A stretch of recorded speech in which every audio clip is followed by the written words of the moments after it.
We'll have some time for questions at the end, but the main goal of this webinar is to give an introduction to competitive programming, kind of explaining what it is, the applications of it, and how Breakout Mentors kind of fits into the big picture. So if you have questions, feel free to ask as we go along. There'll also be kind of like a time at the end. And I'll try to monitor the chat as best as possible. I know sometimes it's a bit tricky when I'm presenting, but feel free to interrupt as well and just speak out if you have questions as we go along. Cool. So just starting off with a quick who are we? So Breakout Mentors is a one-on-one mentoring platform. We teach a variety of things such as games and projects, machine learning, as well as competitive programming and Usco specifically. So I myself, I'm Sumer. I've been with Breakout for almost 2.5 years now. I'm currently an undergrad at Stanford studying math and CS. In high school, I also competed in Usco, made it to the Platinum Division.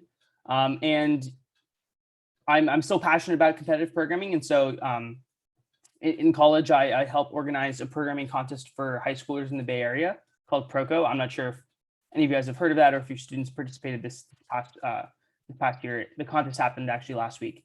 And then I also compete in the collegiate version of programming contests as well. And so we'll talk about what all this is in the later slides. So really quickly, let's just start with what is competitive programming. So competitive programming is essentially a contest where you're given a set of problems to solve.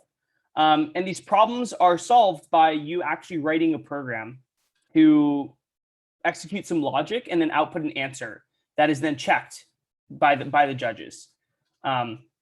And so there's a variety of different formats that can be offered, but this premise is the same amongst all of them. And so, you'll have contests where sometimes there's 3 problems, 5 problems, 9+ problems, and you'll have some contests that are 2 hours long or 4 or 5 hours. And there's even individual and team formats.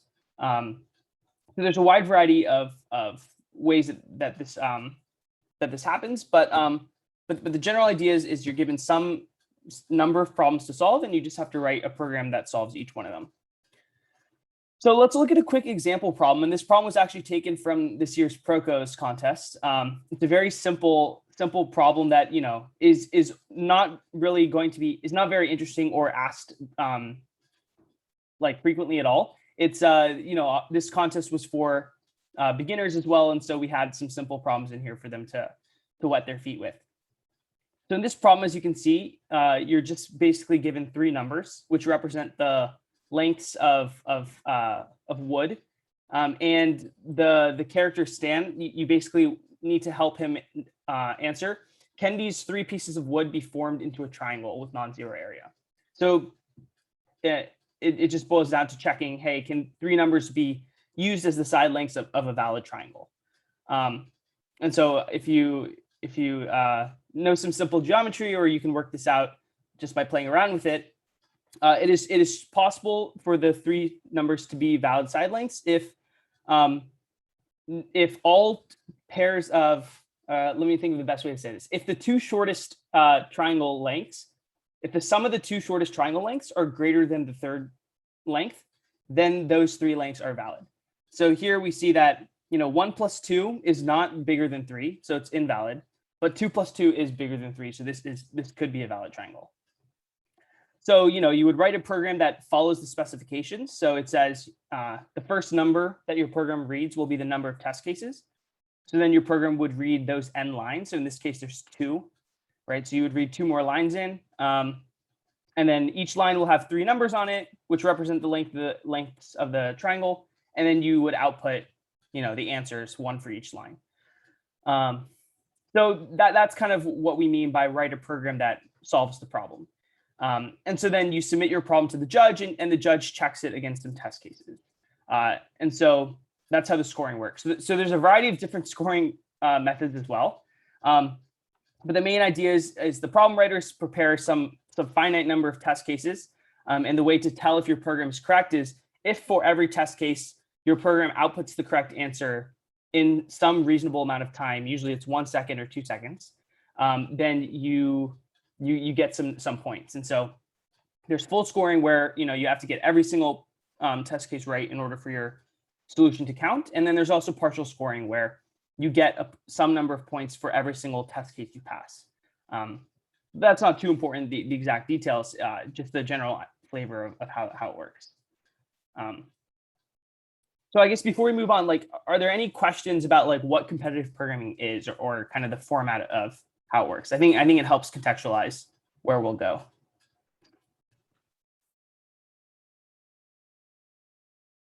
Okay, cool. So yeah, the next thing I wanted to talk about really briefly is how do you actually compete? Often getting into the kind of the field is the hardest thing. And so here I've just listed, a variety of contests and platforms that host programming contests. So perhaps you guys are most familiar with USACO. There's also Codeforces, which is an online platform that hosts contests every few days. USACO is a high school only contest. Codeforces hosts contests for anyone of any age, anywhere in the world. And with Codeforces, you actually also get a rating. So if you're familiar with Chess FIDE ratings, there's a similar rating system for competitive programming, and you can build that up on Codeforces. There's also Icpc, which is the International Collegiate Programming Contest. That's the thing I mentioned earlier. There's another online site called @Coder, as well as Google Code Jam. Maybe you've heard of this one as well. And then the International Olympiad of Informatics, which is the international version of Usco. And these are just a few of the ways to compete. There's countless others that I haven't listed here, but yeah, there's just a tons of variety of how to compete in competitive programming. So let's focus on Usco specifically a bit, because that's the one that's most relevant to high schoolers. So if you're familiar with AMC contests for math, Usco is a very similar idea. It's essentially used as a selection process to pick the students to represent the United States team in the international contest. So really briefly, the format is something like there's 4 divisions: bronze, silver, gold, and platinum, with platinum being the highest. And every month for December through March, there's like these monthly contests where, depending on how well you do, you can promote divisions and keep getting progressively harder problems. And then the season is capped off in April, usually with the US Open, which is just a version of the monthly contests, but slightly longer and slightly harder. And the main idea being is that they just want a harder contest to use as another data point to select the students invited to the training camp. So that's this next part. If you're in the platinum division and you do well, then you're invited to a team selection camp where usually this is around 24 to 26 top students, where from that pool of students, 4 students are then selected to represent the USA in IOI.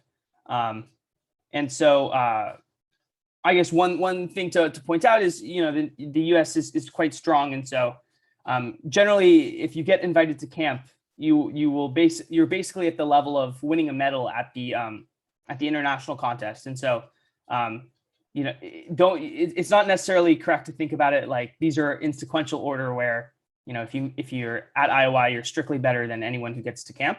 It does vary because of the different education in different countries.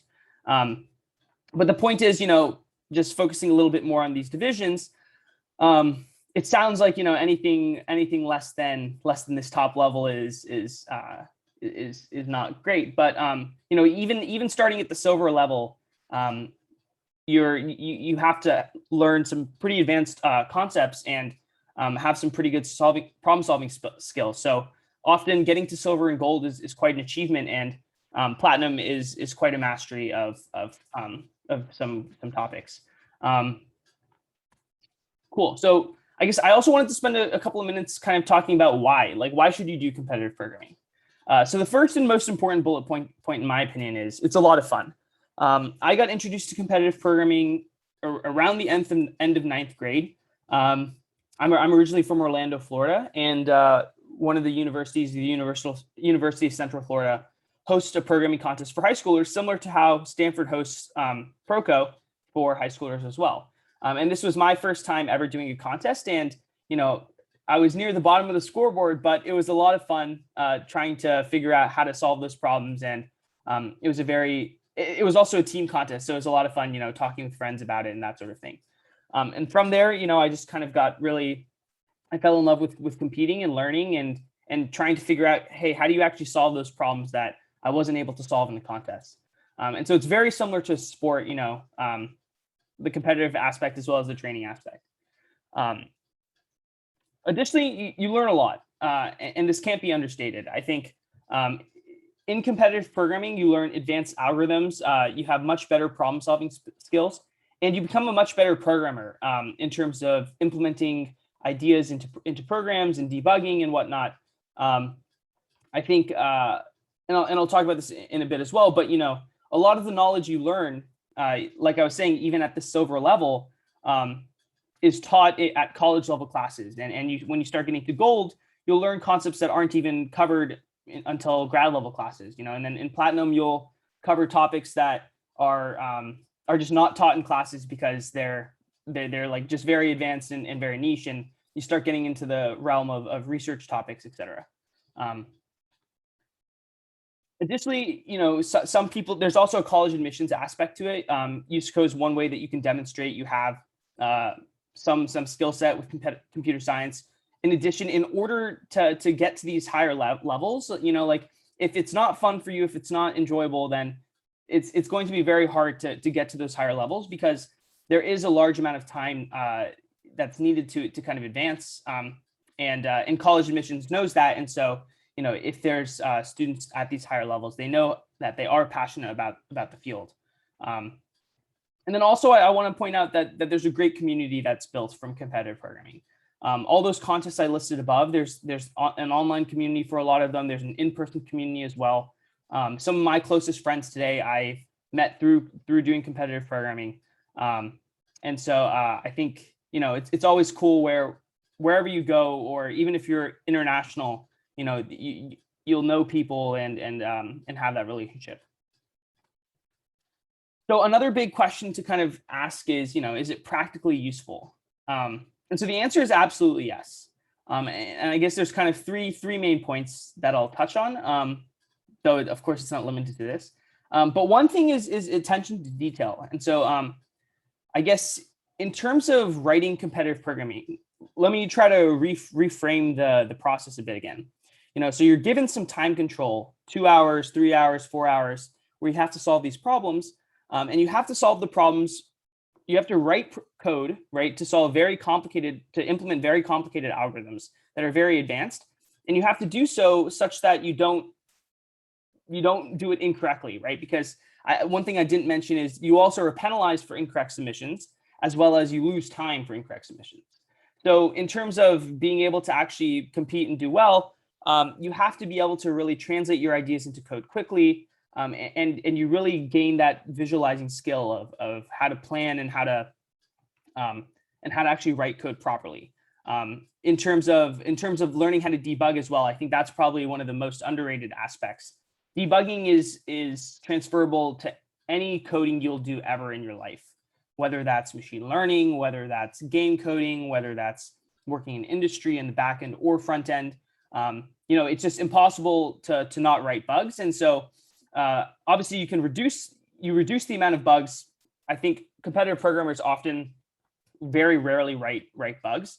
But of course, in terms of debugging it, you really do gain a lot of great skills there. I can't tell you how many hours I've spent, on problems where I don't get them in contests, but I'm pretty sure my idea is right. And then I find some bug somewhere. And so just doing it by practice, of course, makes perfect. So the next bullet point is kind of talking about an introduction to theoretical computer science, which is abbreviated TCS. So in learning these advanced algorithms, you learn things like, how does Google Maps work? If you've ever thought about efficiently, how can Google Maps tell you what the fastest route is from place to place? So you learn these kind of fundamental algorithms that are used everywhere. Other examples are like hashing, like when you put a password into Google. I guess I didn't really mean for all these examples to be Google related, but Google does a lot of things. If you put your password into Google, how does it actually check your new password? How does it do it efficiently? How does it do it without actually storing your password? How does it do it accurately as well? You don't want you can't have a solution where it's fast, but it's not accurate, where, you know, I can type in some password and I can enter someone else's account by accident. Also, Google search, you know, you have, I don't even know how many petabytes of data, you know, saved. How do you efficiently filter through all this and do string matchings very quickly? And in additional, you know, the frontier of the field is always growing. Recently, there's been a combination of machine learning and data structures. There's this idea called the learned index structure, where you take a lot of ideas from both fields and combine them to make, you know, supercharged data structures, which is a really cool aspect. So, you know, theoretical computer science has been being built for hundreds of years with tens of thousands of people, you know, putting brain hours into it. And so, if you're interested in learning how to write the most optimized things, or improving the efficiency of something, or solving a problem, you know, that hasn't been solved before, of course, there's the big open problem of, is P equal to NP? But like, in order to even be able to kind of tackle these sorts of problems, you have to have a wide base. And so, like I said, and I guess this translates into the last thing, but doing competitive programming, you basically start in college and start being able to think about these things very, very early on. And so, even if you're not interested in theoretical computer science as a career, or going into research or academia, I think this is very, very unique and very cool. You know, I think I guess I'm currently not planning on going into academia. However, being able to talk about, being able to read papers, understand, think about these sorts of problems is very cool. And also applicable, you know, even in industry work that isn't research. You know, writing efficient algorithms is essential for any sort of at scale software. And so there's a reason, you know, why competitive programmers are often heavily recruited as well. Yeah, and so kind of the last point, talking about recruiting in classes, I guess recruiting, you know, companies often know that successful competitive programmers are great engineers. And so, you know, that makes recruiting a bit easier, as well as the interview process. Most interview questions are similar to competitive programming questions. So, I mean, your classmates will generally be struggling with practicing and stressing about the recruiting cycle, but, you know, you kind of just show up to the interview, and you're asked some USACO silver equivalent level question, and it's generally not a problem. In addition, you know, a lot of the intro level classes, until you really reach grad level classes, like I was saying, you know, it's often very easy for you to grasp the material, and maybe you've learned a lot of the material as well, which is of course helpful. Cool. So yeah, I guess the next thing I had planned here was maybe we can talk about a simple data structure, but a cool one, just to kind of give a taste of, you know, why your student may be, I don't want to say addicted in a negative sense, but, you know, very interested in and passionate about this sort of thing. So let me go ahead and share my screen, actually. And this is kind of what I do with my students too. We just pull up a whiteboard and go over some concept. So I guess the thing that I want to talk about today is, I actually won't introduce the idea yet, because I don't want to give anything away, but let's talk about a problem that may be posed to us. So let's say we're given an array of numbers. And so if you have absolutely no computer science background, an array of numbers is simply just like a list of numbers. You can just think about it like that. And so let's put some numbers here. Oops, let me write this better.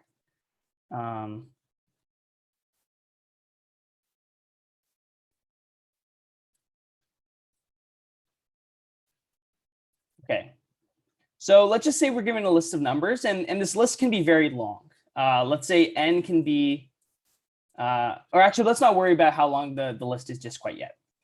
But let's say we're given this list of numbers, and this list won't change. It'll always be this list of numbers. But we have someone who's interested in answering some questions about this list of numbers. And so in particular, each question will simply be a range. So something like this. And the question will be, tell me what the sum of the numbers are between this range. So you're like, okay, this is a simple question. I just start at the beginning of the range, and I can just, you know, move over each element in the list and just add them up. Right. So to answer this question, it would be 3 plus 1, which is 4, plus 7, which is 11, plus 4, which is 15, plus 1, which is 16. So we would answer 16, and that would be great, and we'd be done. Now, this isn't a very interesting problem in its own, but the problem becomes a little bit more interesting if we talk about the scale of how we want to answer this question. So this is now when I'll talk about, how many numbers we may have. So let's say we might have something like 10 to the 5 numbers. So this is 100,000 numbers. This isn't that big of a number. Of course it is, but when we're talking about computers, it isn't that big of a number. You can think of countless examples where you may have this number of data, if not more. Let's say the number of questions that we want to be asked is something also like 10 to the 5. So you can imagine if you're writing something that needs to be answering questions for a long period of time, this might just be unbounded. This might continue to go up and up and up. But let's just say, in a short period of time, we may get this number of questions, which also isn't that unfathomable to imagine, you have a scenario where this happens. So without getting too much into the weeds, I guess we could talk about really quick some complexity analysis. And so how do computer scientists talk about how efficient a program is? Some way of estimating, in practice, if I were to code this up, would it take 10 years to finish, or would it take only a few seconds? And so we kind of have this magic number where the number of operations that a normal computer can do in a second is approximately, I should say, 10 to the 8. Right, so 10 to the 8 is 100 million. So 100 million of simple operations it can do in a second. And so what's a simple operation, you may ask? Well, without getting, I keep on saying this, but without learning too much about, computer architecture, we can just say that, hey, something like adding two numbers can be a simple operation, or, moving over in the array can be a simple operation. So when we think about, for this problem, what was our algorithm that we ran for each question? Well, we started at the front, and we started at the beginning of the range. So each question would be something like L and R, right? So you're given L and R, and so we would start at L, and we would then move across the array till we got to R, and we would be summing as we went. So I guess the unclear thing is, okay, but how far apart can L and R be? Well, a valid question could be, you could have L and R just be the same index, for instance, right? And if L and R was the same index, then you would just be doing one operation, right? So this is super fast, super cheap. The issue is when we do our complexity analysis, we always talk, or not always, but for the most part, we're interested in worst case. So worst case complexity. And the way that we write worst case complexity in notation is something called big O. So big O is just you can put some mathematical expression in here in terms of your variables N and Q, right? In terms of the size of your data. And this will represent how long it'll take. So what would kind of be a worst case query, a worst case range for this problem, where we would have to do the most amount of work to actually get the answer? Any ideas? And I hope this isn't too abstract either. I'm not really sure what people's background is, but I thought this would be cool to talk about. Any ideas for what range might be the most work? And we can talk specifically about this example. This is position 1, position 2, position 3, 4, 5, 6, 7, 8. Any ideas? The first to last index, exactly. Yes, thanks, Claire. So that's exactly right. So if you let L be the first index and R be the last index, then you have to go through the entire array and do work, right?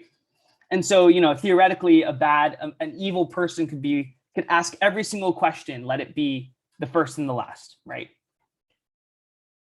So in terms of our complexity overall, then for every question, we're going through the entire array, right? We're going through the entire array and summing it.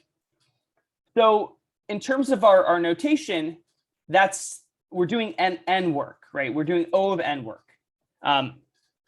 meaning that the size of the array is the number of operations that we're doing essentially. So, but we're not doing this just once. We're going to do this for every single question, right? So if every time it takes n and we have q total questions, our total complexity is NQ for this algorithm. So like we said, this would work fine for some versions of this problem. But when we have n and q being this large and our magic number being this big, right? N times q is 10 to the 10, and the number of operations is 10 to the 8. So overall, this would take 100 seconds, right? Which isn't that bad, right? But when it comes to competitive programming, your time limit is normally something like 1 or 2 seconds. So this isn't going to work. Additionally, it's not hard to simply bump up, one of these things by one more power of 10, and then you go from 100 to 1,000, so on and so forth, and you can quickly see, this will soon take months and years to run. Okay, so I guess, does anyone have any ideas for a quick optimization, to solve kind of this worst case that Claire proposed, of like left and right, being the first and the last index?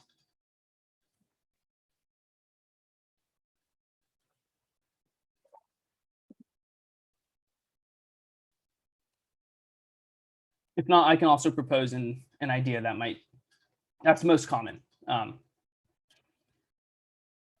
Kind of one idea that people may have is like, okay, but we know what the worst case is. So why don't we just like have a special case to account for this? Like, why don't we have some statement that says, if L equals 1 and if R equals N, then we just have this sum saved and we just do it once. So that's an absolutely valid optimization you can do, except you then run into the same exact problem if L is 2 and R is 8 or 7, sorry.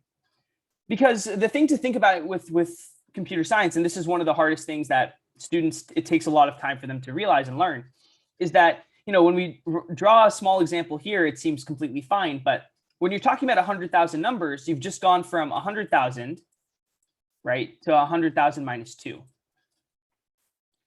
And for all intents and purposes, these are the same number. And so that's why we try to use like this big O notation and think about things in terms of orders of magnitude, right? So this is simply just like a constant away from n. And so we don't actually count that as being a speed up in terms of the grand scheme of things. So that's a speed up that students like to think about. But then you start thinking, okay, but what if I just kind of save every single index, right? I was able to save the first and the last answer. Why don't I save all those answers? So unfortunately, this also doesn't work because the total amount of ranges that exist on this array is n choose 2, which is like just equivalent to n squared for all intents and purposes. So like, once again, this is now, okay, we need to store 10 to the 10 numbers. And so now you start running into memory issues where your computer doesn't have enough memory to store this amount of numbers, and so on and so forth. So it seems like almost every idea we have, we're kind of stuck. And so that's where this idea that we're going to talk about comes into play. And it's a really powerful idea. I'll leave this and this and this in here. It's a very powerful idea, but it's very simple as well. And that's why I thought it would be great to share. It's very unique. So problem solving, math, computer science, all these areas, they're all about rewriting. They're all about rewriting. And so, whenever you're stuck, I like to tell my students, try to think about how you can rephrase the problem or rewrite the problem. Problem solving is you're getting from point A to point B, and there's some leaps and jumps you have to make along the way. Maybe there's only a few, maybe there's a lot. But it's often not very simple to see, what leap you should take, because at every step, maybe there's like 5 different options and you don't know which one's right, and you don't want to waste time trying to figure out what is right. So the thing to think about is, if you try to rewrite the problem or rephrase the problem, you can almost think about how do you go in the reverse direction as well. So as you're doing your problem solving, you're thinking, we've kind of just been going in the forward direction, thinking about, here's the question. Let's just try to solve the question very directly. Like they're telling us sum, so let's just go ahead and do the sum. So we're going in this forward direction, but if we make some progress in the opposite direction too, and we eventually meet at some point, then we do have our solution, even though we didn't go just like step by step through this solution. When after the end of these contests, editorials, they're called, are written up, tutorials explaining the solution, and they'll explain the solution in this direction. And students will be like, how was I supposed to know to just try this? There's often these phrases used in solutions like let something be true, or like let some construction exist. And students are often stumped by this. And it's like, okay, how can I know to let that happen? And the answer, is like, you're not supposed to just know all of a sudden. You're supposed to try various things, and also, try to rewrite the problem and rephrase things, and eventually maybe you'll come across this construction. So that was a big aside, just to emphasize. Let's try and rewrite the problem a bit, or rewrite our data. So the nuts and bolts of this problem are, they want us to actually answer sums. They want us to always answer sums on some range, but we can't actually afford to sum up every single time. So what is something we can do? Well, I guess maybe one thing that would make this problem easier for us is, let's modify the question. So let's not say that there's L and R. Let's only say that there's R. And let's fix L to be 1. So now the question has transformed into a prefix, right? If you start from 1 and you end at R, this is simply just a prefix of your array. So now we just only need to answer the forms in terms of prefixes. What is the sum up until some range? And so this problem may seem much more tractable, because that earlier idea that we had about, why don't we just store the answer to every single range, that didn't work because there was n squared ranges. Well, now there's only n ranges, right? There's 1, 1, there's 1, 2, 1, 3, so on and so forth, 1n, right? There's a total of n ranges. So if there's n data points, then we have enough memory to read the data points, so we can also store this. So let's go ahead and do that. Let's go ahead and just store the sums of the first n ranges. So that would be 2, 5, 6, 13, 17, 18, 20, and 21. Okay. So then to answer a question of, hey, what's the sum from 1 to R? Well, the answer is simply just checking an index in your array, right? So if R is 3, then you just go to the third element and you say, hey, the answer is 6, right? So now we've reduced our complexity from O of n Q to what? To just O of Q. Because the n work it took to go through the array, it no longer takes n work for every question. It just takes one operation. We're just checking this element in our list. So I guess it's not too important how we actually built this list. It does take n time to build the list, but we're just doing that once. So it's independent of Q. So if you want to be very precise about the complexity, it's not just O of Q, it's O of Q plus n. And don't worry if this is slightly, if you don't slightly follow this thing, I'm just being super precise here, in case you do find that confusing to not see the n there. But if you don't see where this comes from, it's not a big deal. The main idea is that, hey, we can now answer each query in simply just O of 1 time. So how do we go from solving this prefix problem to solving our range problem? So how do we go from here? Now, there's just one observation that we need to make. And this is an observation that shows up in, I can't even emphasize how many problems, but this shows up in the real world all the time too. And it's a very simple idea, but it's very cool. It's kind of like a duh, like, yeah, of course that's true. So I'll let you guys think about it for like 15 seconds. Because once you see the solution, it's kind of spoiled for the rest of your life. So if you want to try and get it.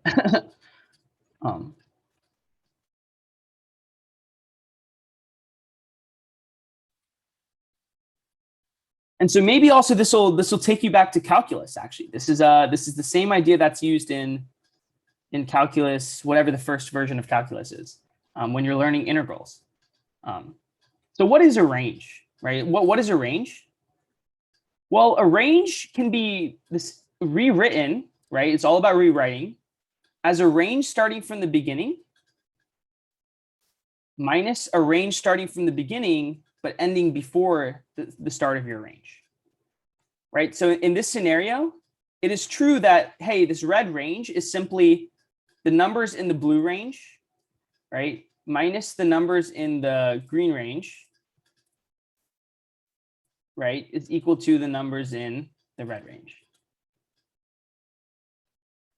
right? So this idea that any range or any like subsegment can always be written as just the difference of two prefixes, right? That's what this is. We have two prefixes, blue and green, and the difference of them is equal to red. So how does this now help us solve our problem? Well, let's take a look at this exact scenario. And let's remember we have this magical array stored here that stores all the prefix sums. So I guess we can enter the name of our data structure now. So prefix sums, right? So we have all the prefix sums stored. So let's see, what is the sum of the first blue of all the blue elements? Well, the sum of the first blue elements, we can simply look it up in our prefix sums, and it tells us it's 17. Okay, now what's the sum of all of the elements in our green thing? Well, we can also look it up here, and it tells us it's 5. So we know the sum of the blue range, and we know the sum of the green range. So what is the sum of the red range? Well, it's simply the sum of the blue range minus the sum of the green range.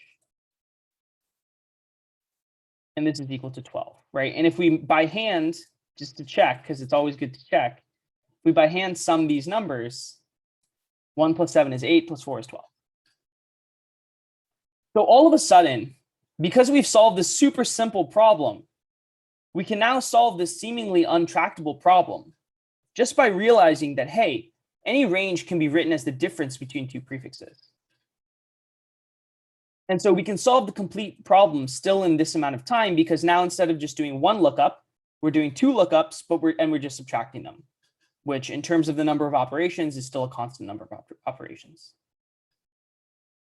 And that's the idea of prefix sums at a very basic level. The applications of this get very complicated, as they get interplayed with different data structures, et cetera. But this is one of the first things that, you'll learn maybe even at the bronze level, or generally at the silver level, it'll be asked, but students as they're going through bronze start to get taught this by mentors. So, when I first learned this, I still vividly remember where I was, what I was doing when I learned this. And I think it's just very cool, and it kind of like encapsulates what competitive programming, what algorithms, data structure, theoretical computer science, what it's all about. And so, if you think your student is interested in this, or they've explained, that they have this sorts of interests, or you think they'd be interested in this, then I think they should absolutely try competitive programming. I think, one of the reasons why I do this is obviously I enjoy teaching. Let me figure out how to stop sharing this as well. Oh God. Okay. Obviously I like teaching, but in addition to that, I want other students to try to be able to experience what I was able to experience in high school. I think my life trajectory has been super altered by competitive programming, for better, in my opinion, right? Like, I think I've found a very interesting thing that I like to work on that is very useful. And it's never that, in today's day and age, almost everyone has an access to the internet. Part of my goal is to try and expand the reach and try to get more people exposed to computer science, because you never know if you're going to like this sort of thing until you try it. Often, I can't even explain how many of my friends, in college, they're like, how do you know this? Or like, I wish I was able to do this earlier. It's so cool, all this stuff. And, they often feel like, they can't catch up, or they can't pursue this sort of career. And so definitely, that's part of my goal. And so, even if you have friends who you think their students may enjoy this as well, definitely explain the ideas to them. But yeah, some other closing thoughts are just that Usco and competitive programming is really, really hard. It takes a lot of practice. It takes a lot of mentorship. If it weren't for the local university, I would have never been able to learn any of this myself. So that's kind of my point. It was also luck that I was able to. I lived nearby a university, and I was able to kind of get exposed to this. But yeah, it's super rewarding in terms of learning things, in terms of competing, and so on and so forth. If you want to read more about what Breakout Mentor specifically offers, we focus on kind of USCO training, and some specific concepts and ideas are listed on our website. And if you do have more direct questions about your specific student or something, and you just want to chat or discuss your student with me, feel free to just directly email me. My name's sumer@breakoutmentors.com. And you can also find like some forms and interest forms you can fill out on the website. But yeah, that's all I had prepared. I'll kind of open the floor to questions. And I'll stop sharing. I can also go back, to anything we've talked about or answer other questions that I may not have addressed. Is it able to chat to public? It would be good if you could chat to public, but I can also regurgitate kind of the questions. So we have a question coming in. Any ideas on where like websites/resources to get started in competitive programming if you've been doing CS for a while? Yeah, so this is one of the challenges of competitive programming. I think there aren't that many good online resources for your kind of introduction to competitive programming. So I mentioned a few sites. So one of them being Codeforces, that hosts a lot of contests. Not daily, but like on a day order of days cadence.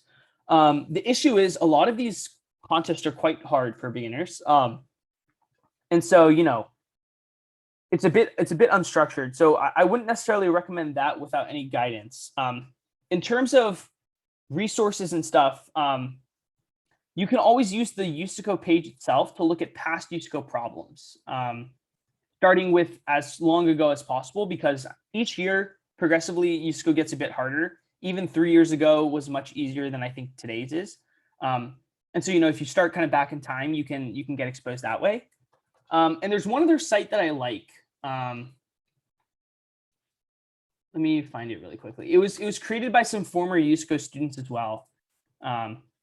And it's kind of called like the USACO guide. And I think it's quite well organized. Of course, like not everything is explained perfectly.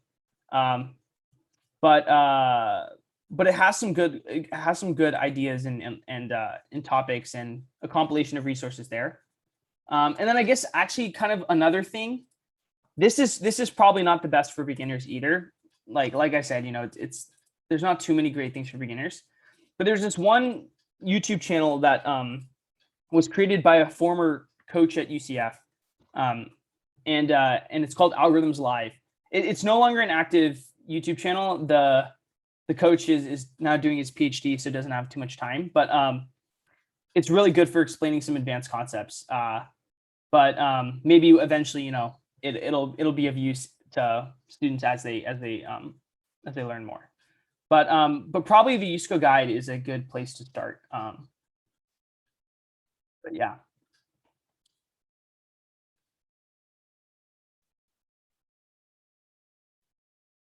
Cool. Any other questions?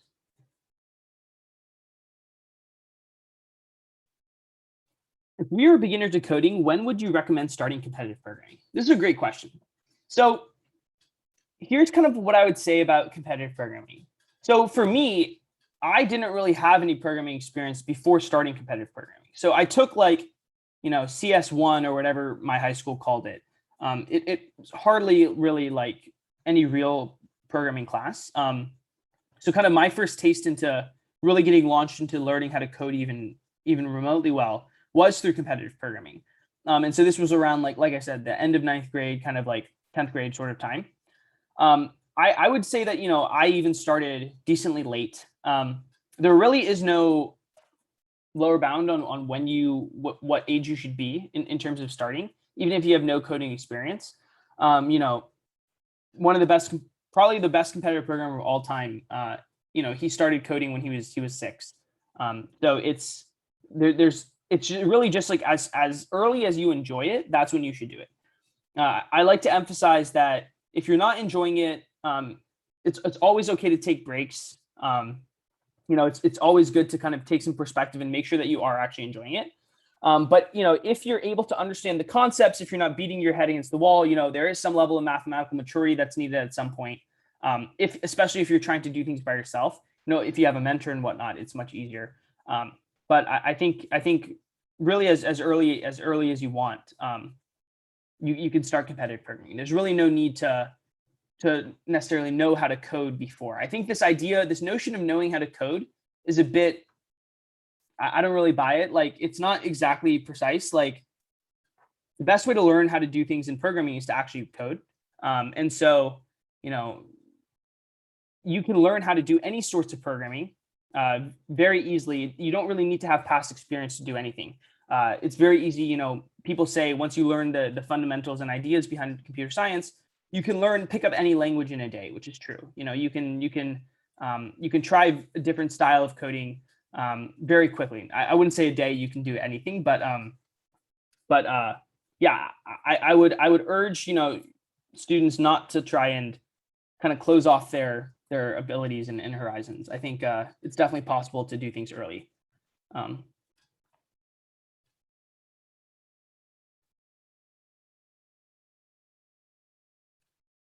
Okay, we have another direct question. Roughly how much time does one have to commit to this training and practice? Asking from the perspective of being able to balance time with other extracurriculars like sports.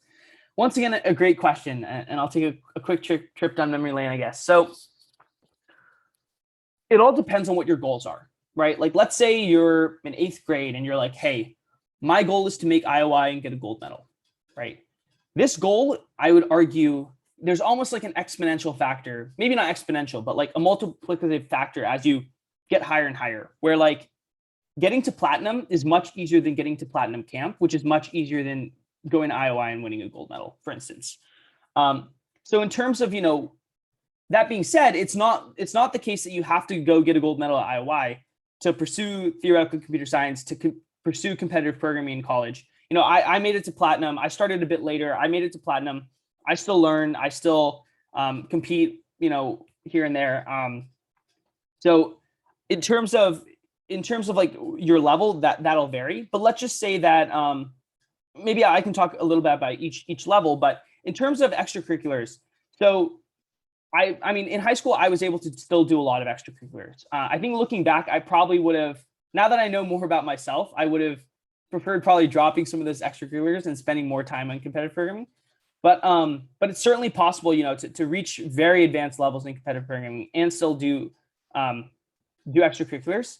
I can tell you kind of what my training looked like. So, you know, my first year or so, I didn't really take it seriously. You know, I went to kind of a summer camp and learned some materials, but I didn't really practice throughout the year. I think I forgot a lot of what I learned, and I still kind of struggled with implementing and stuff because, like I said, I didn't have too strong of like a programming background. I'd never really done programming, and so even with that almost a year of like kind of lost time, you know, I was able to, when I started training again, I was able to quickly make some progress, but I guess I was lucky enough to have a weekly practice. So I like practice with the UCF programming team, which has weekly practices on Saturdays. And they're around like 5 to 7 hours long. And so, you know, generally the practice would be like doing it would be a lecture, then doing a contest. And then over the week, you would upsolve, it's called, solve the problems that you didn't get in the contest. And I didn't do this for all of high school. I did this for maybe most of junior year or something like that. So there certainly is that kind of level of intensity that's needed, if not necessarily like for all time, right? Kind of for short bursts. You can also utilize the summer a lot to gain a lot of this progress, and then just kind of refine and improve slowly over the school year. In terms of like getting to maybe the highest level, I can give some insight here. So one of my closest friends from high school, he actually won a gold medal at IOI. And so we were talking about, you know, what his training was like. And so his training was very different than mine. So for a period of time, maybe 6 months, a year or something, there's, you know, he spent 6-8 hours a day training. You know, it's definitely a completely different realm of the amount of like learning you have to do. And it's not to say that this is like bad training, you know, like of course he enjoyed solving the problems, learning new materials. But I think it's more about just like these periods of time where like, okay, if you have a summer where you do want to dedicate a lot of time to it, or you know, you can spend 6 months of it this year, spend 6 months the next year sort of thing, you'll see this improvement. And it doesn't necessarily need to be continuous. So you can certainly balance it with other extracurriculars. But like I said, depending on the level that you want to get to, it will take a varying amount of effort on your own part, because a large part of it is just spending time coding, spending time implementing, spending time solving problems on your own. Because as much as you may work with a mentor to learn concepts, to go through problem solving exercises and so on and so forth, it really does just boil down to, hey, can you do it by yourself at the end of the day? Hopefully that answers your question.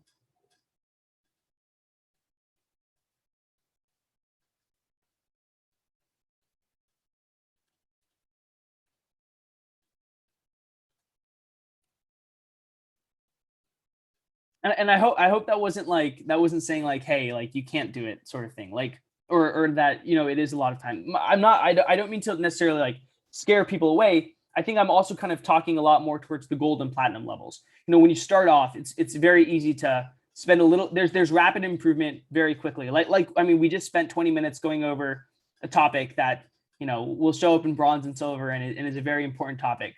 These sorts of things are easier to even code. It's like 10 lines of code, whereas you learn an advanced data structure, it takes an hour and a half to go over. It takes you another 2 hours, 3 hours to implement on your own. Then you see your first problem, and it's like 5, 6, 7 hours of you racking your brain of how to solve it, right? So I think especially when you're starting off, it's definitely not hard to balance learning and doing sessions and doing mentorship. I think that's the really nice thing. It's very easy to try it out and see, hey, am I liking this? Do I want to kind of know what's next? Do I want to know how to solve that next hardest problem that I didn't get in a contest? So yeah, I think, if you do have any doubts about, hey, can I balance this? Just try it out. And then at some point, just follow your heart. What is it that you enjoy more? Don't think about necessarily what will tangibly give me the best things, because I truly do believe that, if you follow the things you enjoy the most and you excel in those, and that's what will give you the best results. Another question: which programming language is the best for Usco? C++, Java, and Python. This is a good thing. I probably should have talked about in the main slides. So the most popular language and nearly objectively the best for competitive programming is C++. The reasons are a few. There's a few reasons. So one, it's an exceedingly efficient language. So we talked about how, hey, there's a time limit for each problem. If your program doesn't run in time, you don't get the points. So you can have two solutions that are the exact same in terms of that big O notation we were talking about. Like asymptotically, they're the same solutions. They're just as efficient. However, one implemented in C++ will probably be slightly faster than that implemented in Java. And so maybe if you have like a suboptimal solution, it'll pass in C++ and it wouldn't in Java or something like that. The other kind of advocacy for C++ is there's a lot more customizability, and it's less verbose than Java.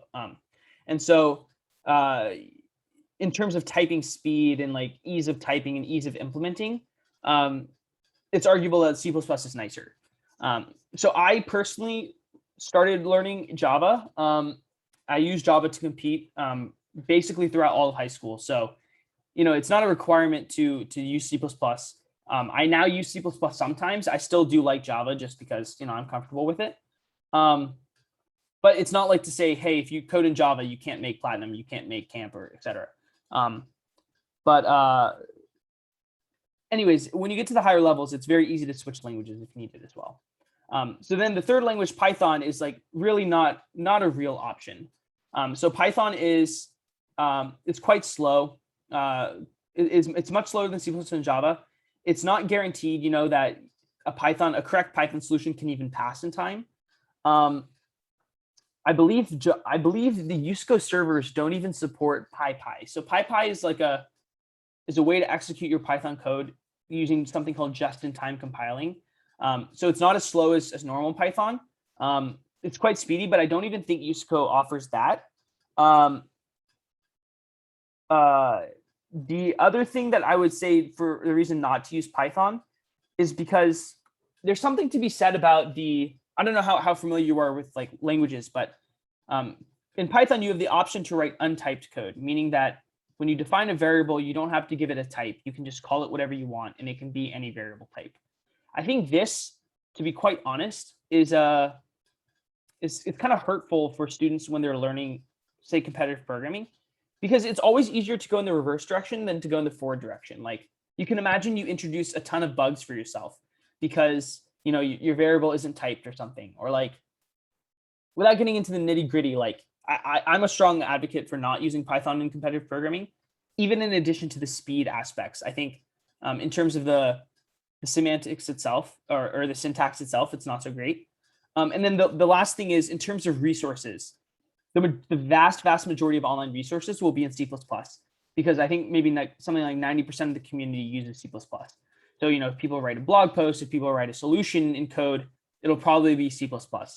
That being said, Usco started writing their solutions in Java, I think because they know that like APCS and whatnot is taught in Java. So most of the time they'll have some Java solutions, maybe even more Java solutions than C++, but basically every other online resource, and especially if you're looking at other people's code, is in C++. So maybe it's more useful to use that. But I think C++ and Java are similar enough where it's okay, whereas Python is just kind of its own entity.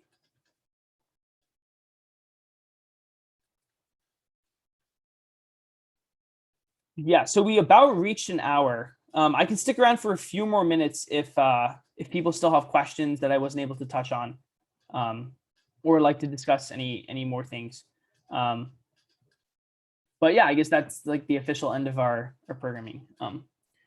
Okay, so we have another question. How can breakout mentors help with Usco coaching, concepts as well as training? Yeah, so I guess like how can we help? So I mean, I think in the question you've almost answered the question. So Usco, I think if I go back to the slide really quick.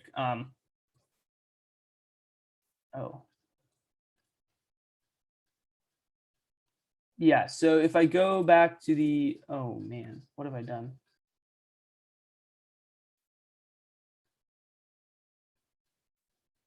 Apologies for this. Zoom is acting up a bit.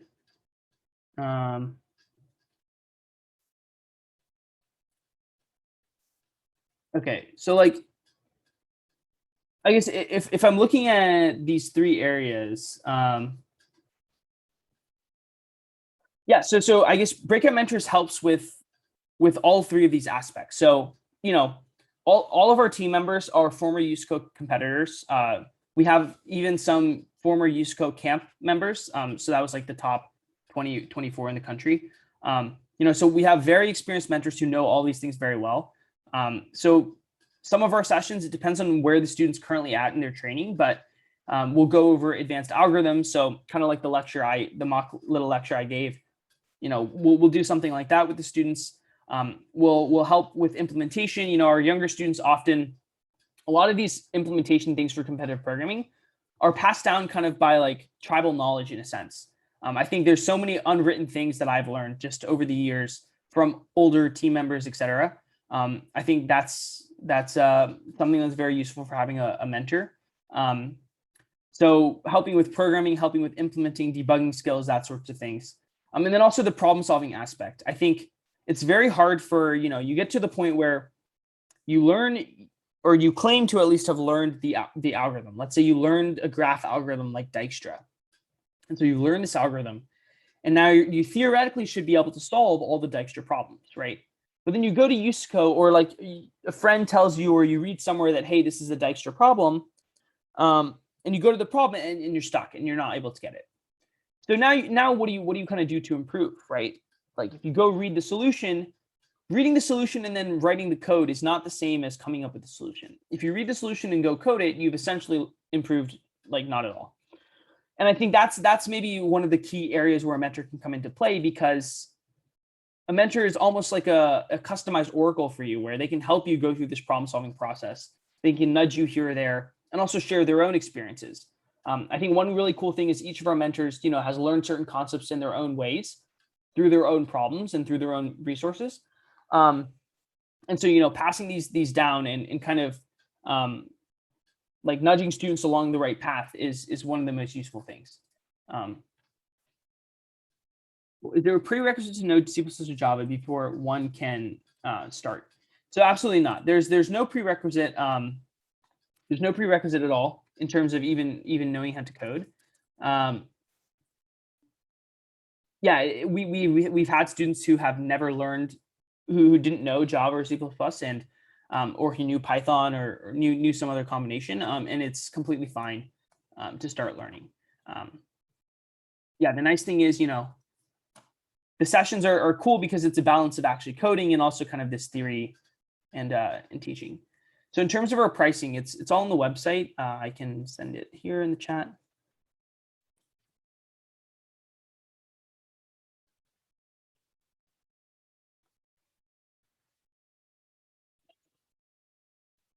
Any other questions?